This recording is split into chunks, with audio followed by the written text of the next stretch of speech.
नमस्कार। मैं सुनीता कथा मंथन में आप सबका स्वागत करती हूँ। कथा मंथन में आज सुनिए अरुण प्रकाश जी द्वारा रचित कहानी नाहान। मैं जब उस मकान में नया पड़ोसी बना तो मकान मालिक ने हिदायत दी थी, बस तुम नाहान से बचकर रहना, उसके मुंह नहीं लगना, कुछ भी बोले तो जुबान मत खोलना। नाहान जुबान की तेज है। इस मकान में कोई 18 सालों से रहती है। उसे नहाने की बीमारी है। सवेरे दोपहर शाम रात 4 बार नहाती है। बाथरूम एक है, इसलिए बाकी 5 किराएदार उससे चिढ़ते हैं। उसे नाहान कहकर बुलाते हैं। वैसे है बहुत अच्छी, बहुत साफ सफाई से रहती है। मैंने भी मकान मालिक की बात गांठ से बांध ली।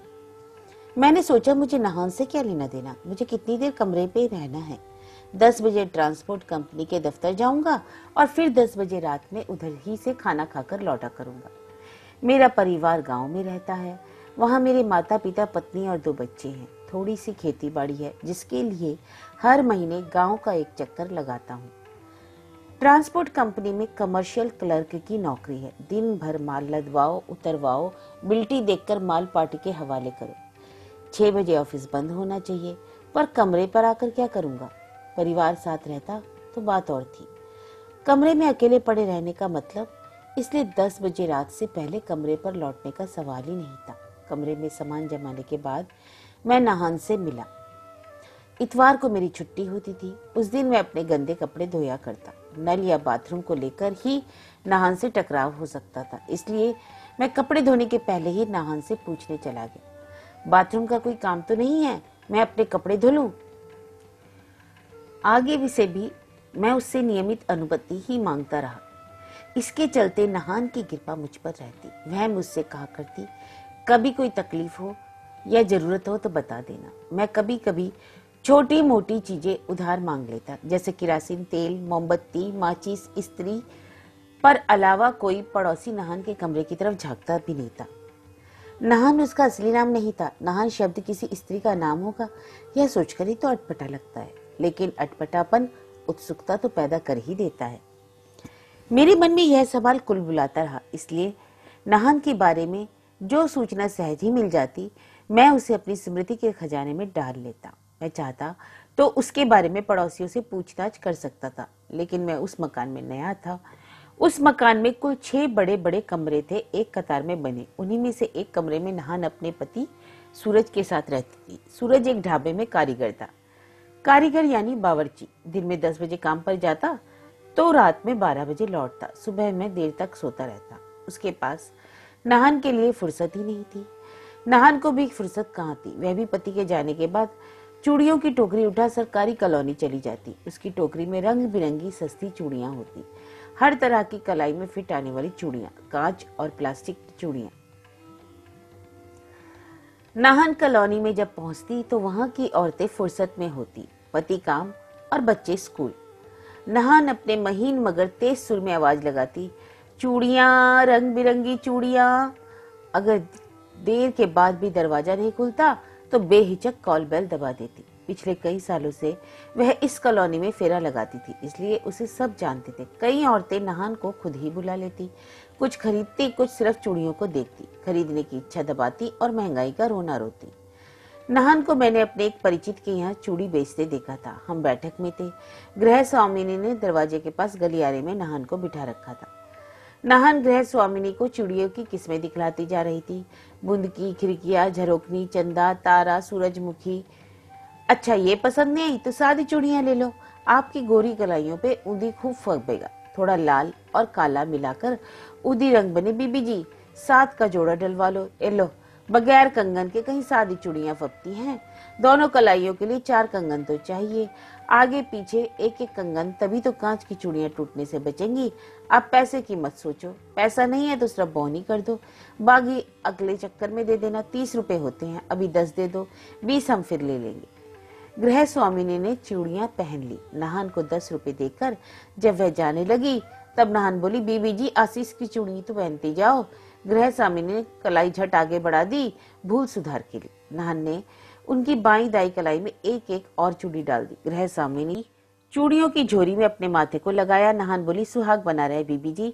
नहान आवाज लगाती निकल गई, लेकिन मन में सवाल कुल बुलाता रहा। आशीष की जोड़ी क्या है? इन 2 चूड़ी के लिए उसने पैसे क्यों नहीं लिए? शायद यह कोई रिवाज होगा। इतनी व्यवहार कुशल माला को नहान क्यों कहते हैं? इसके बाल बच्चे हैं नहीं। इसका पति 5,000 तक कमा लेता है। इस रकम में 2 लोगों की गृहस्थी आराम से चल सकती है। फिर यह चूड़ी की टोकरी क्यों उठाए फिरती है? इसका शरीर स्वस्थ है, मन से दमित नहीं है, फिर भी यह बार बार क्यों नहाती है? उसकी नहाने की आदत से सब परेशान थे। सबको नहाना धोना होता था, बच्चों को नहा धोकर स्कूल जाना था, बच्चों को काम पर। नहान के चलते सबका रूटीन बिगड़ जाता। 4 बार तो नहाती ही थी, इसके अलावा वह कभी भी नहाने पहुंच जाती। बाथरूम में कोई होता तो वह दरवाजा पीट पीट कर परेशान कर देती, लेकिन जब खुद बाथरूम में होती और कोई दरवाजा पीटता तो जोर जोर से गालियां देती, बाहर निकलती और मकान झगड़े के शोरगुल से भर जाता। मैं जितना पड़ोस में घुलता मिलता गया, नहान के बारे में नई नई सूचनाएं जुड़ती गई। नहान सुंदरी थी। उसकी चिकनी सांवली त्वचा के अंदर से गोरा रंग फूटा पड़ता था। इससे उसकी सांवली त्वचा दमकती थी। वह कोई 35 साल की होगी, लेकिन रोज रोज के शारीरिक श्रम ने देह को तराश कर बनाए रखा था। बदन में फालतू चर्बी कहीं नहीं थी। बड़ी बड़ी कनपटी तक फैली आंखें, गोल चेहरे पर छोटी सी बेडोल नाक, पर पूरे चेहरे का अक्स ऐसा था कि उसे भूलना असंभव था। जूड़े को लटकाने के बजाय वह ऊपर की ओर बांधकर हेयर पिन लगाती, जिससे उसकी सुतवा गर्दन और उजागर हो जाती। वह सजने संवरने के लिए वैसा जूड़ा नहीं बांधती थी, बस माथे पर टोकरी उठाने में उसे सुविधा रहे। हाँ, उसके होठों पर पान की लाली हमेशा रहती। पान खाने का शौक उसे अपने पति से मिला था। भट्टी के पास खड़े खड़े उसका गला सूखता, इसलिए उसने पान खाने की आदत डाल ली थी। नहान अपने पति को सांवरे कहकर बुलाया करती। सांवरे यानी सांवरे कृष्ण। कृष्ण जैसा प्रेमी पाने की चाहत लोग जीवन में कई प्रकार से अभिव्यक्ति करते हैं। इसी तरह पति को सांवरे कहकर बुलाने का चलन निकाला होगा। उसका पति सूरज सांवला तो था, पर कृष्ण वाली कोई चमक नहीं थी उसमें। उल्टे वह मनहूस था। काम से लौटता और दारू पीकर सो जाता। पड़ोसी बताते थे कि नहान भी पीने में उसका साथ देती है। खैर, तो पड़ोसी हैं। महीने महीने बाद सूरज का चेहरा देख पाते थे। उस निहायत ही सादे मर्द में एक खास बात थी। नहान के कोई बच्चा नहीं था, फिर भी सूरज ने उसे कभी इसका ताना नहीं दिया, ना दूसरी शादी की बात चलाई, और तो और उसने कोई बच्चा गोद भी नहीं लिया। एक पड़ोसी ने सूरज से बच्चा गोद लेने की बात छेड़ी तो उसने पान चबाते हुए कहा था, अभी तो हम दोनों कमाते हैं, पोस्ट ऑफिस के खाते में काफी कुछ जोड़ रखा है। एक बीमार भी हो गया तो दूसरे की कमाई से काम चल जाएगा। चिड़िया के बच्चे उसके पास हमेशा कहाँ रहते हैं। बच्चा गोद लेकर क्या होगा? दूसरी शादी मैं क्यों करूं? ऐसी बीवी तो मुझे 7 जन्म ना मिलेगी। एक दिन एक तांत्रिक आया। उसके काले चोंगे की आस्तीन का कपड़ा हाथ के ऊपर उठाते ही लहराने लगता। उसकी मुट्ठी में कभी चॉकलेट तो कभी काजू प्रकट हो जाता। इस हाथ की सफाई का जादू हमारे मकान की औरतों पर चल गया। मुरादों की गठरी तांत्रिक के सामने खोली जाने लगी। नहान चूड़ी बेचकर लौटी थी। एक पड़ोसी ने तांत्रिक से कह दिया, इसका कोई जतन कर दो महाराज, इसकी कोख हरियाती नहीं, जे बांझ है। बांझ सब सुनते ही नहान बिफर पड़ी और पड़ोसन को एक छापड़ लगा दिया। जो मुझे फिर बांझ कहा तो तेरी जबान कतर दूंगी। मैं जन्म से बांझ नहीं हूँ। पड़ोसिनों को सांप सूख गया। वे अब तक तो नहान को बांझ समझ रही थी। बांझ न होने की बात जानकर किस्म किस्म के संदेह और अनुमान का सिलसिला चल निकला। बहरहाल निष्कर्ष यह निकला कि खोट सूरज में है, वरना नहान को गर्भ क्यों न ठहरता। पड़ोस में सब नहान के पीठ पीछे उसके बारे में सूचना देने को उत्सुक रहते। बस नंदू ड्राइवर नहान का नाम लेते ही मुंह सी लिया करता। नंदू क्रेन चलाता था। हाईवे पर कोई ट्रक कार पलटती तो नंदू क्रेन ले जाकर उसे खींचता और गैराज तक पहुंचा देता। उसका काम का कोई समय बंधा न रहता। अकेला रहता था, मगर उसका कोई परिवार नहीं था। नंदू रात में दारू चढ़ा खाना खाकर कमरे पर लौटता था। उसका कमरा मेरे बगल में था। अगर मैं जाग रहा होता तो वह दुआ सलाम करता, वरना सो जाता। नंदू कपड़े धोने का काम शाम के 3-4 बजे करता, तब नल खाली रहता। नहान उसी समय फेरी लगाकर लौटती थी।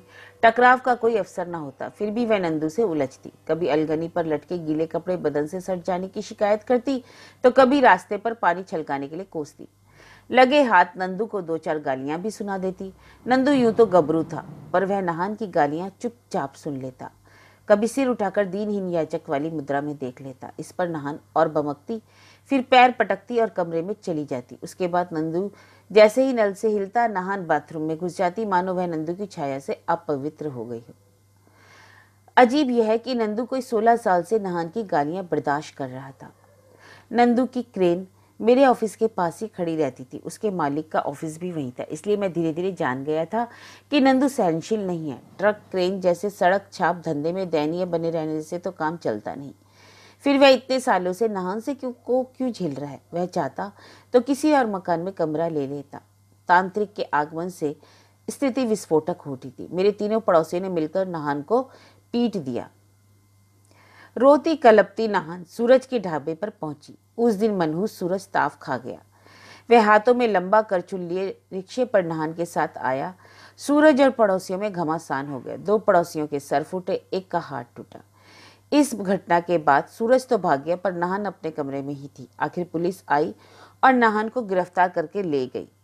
नहान पर हिंसा का नहीं, हाँ, एक पड़ोसिन को झापड़ मारने का इल्जाम था। मैं रात कमरे तक पहुंचा तो उस घटना के बारे में मुझे पता चला। तभी मैंने देखा कि नहान रिक्शे से उतर रही है। नंदू उसे उतरने में सहारा दे रहा था। नहान अपने कमरे में चली गई, नंदू अपने कमरे में। घंटे भर बाद मैंने देखा नंदू के कमरे की बत्ती अभी भी जल रही है। मैंने उसका दरवाजा खटखटाया। इस बीच मुझे कुछ और जानकारी भी मिल गई थी। नंदू नशे में था। फिर भी मैंने पूछ लिया, तुमने नहान की जमानत क्यों दी? नंदू रहस्यमय तरीके से हंस पड़ा। सूरज के बाद मेरे अलावा उसका है ही कौन बाबू? बाबू, तुम्हें हैरत हो रही है ना? रोज गरियाने और दुत्कारने वाली औरत की जमानत मैंने क्यों दी? मैं तो उस पर जान भी दे दूं। बड़ी जिद्दी औरत है। बच्चा ना होगा फिर भी रहेगी सूरज के ही साथ। उसकी जिद तो मेरी भी जिद। मैं सूरज और माला के साथ नशा पानी किया करता। एक रात नशे का फायदा उठाकर मैं माला के साथ गलत काम कर बैठा। गरम भी रहा। मैंने सोचा था अब इसकी जिंदगी बन जाएगी, पर उस जिद्दी ने गर्भाघात कर लिया। उसकी यही जिद, ये कोख तो सावरे की है। मैंने हैरत भरे स्वर में उससे पूछा, नहान उस मनहूस सूरज को इतना प्यार क्यों करती है? नंदू लड़खड़ाती आवाज और बिखरे शब्दों में बोला, प्यार नहीं, एहसान। बाबू, यह एहसान चुका रही है। माला का बाप नहान को एक बूढ़े के साथ बांध रहा था। तब यही सूरज रोती कलपती माला को छुपाकर यहाँ ले आया था। इसी एहसान को पगली प्यार समझती है और उसके साथ रहने को शादी। क्या इनकी शादी नहीं हुई है? नंदू मुझ पर ही तंज करने लगा। तुम भी बॉडम हो बाबू। दोनों एक जात के होते तभी तो शादी होती। इसलिए तो उससे कहता हूँ सूरज को छोड़ मेरे साथ सगाई कर ले। हमारी तो जात भी एक है। नंदू मुझे और रहस्यमय लगने लगा। नंदू और सूरज के संबंधों में रहस्य की इतनी परतें होंगी, यह मैंने सोचा नहीं था। इतनी मामूली जिंदगी और इतनी गहराई। अब तक मैं इन लोगों से खुद को श्रेष्ठ समझता था, पर अब मुझे खुद पर शर्म आ रही थी। मैं बामुश्किल बोल सका, बहुत ऊंची औरत है, मगर इतना नहाते क्यों है? मेरे सवाल पर नंदू जोर से हंसा। मेरे छूने से वह झूठी हो गई सी, सो नहाती रहती है। मैं उसका रास्ता भी लांग दूं तो नहाने पर ही उसे चैन आएगा। थोड़ी देर पहले ही तो तुमने उसको सहारा देकर रिक्शे से उतारा था। क्या वह अभी नहाएगी? नंदू हंसने लगा। उसे हंसता छोड़ मैं कमरे से बाहर निकला तो देखा नहान बाथरूम से नहाकर निकल रही थी। तो यह कहानी थी नहान की, जिसके लेखक हैं अरुण प्रकाश।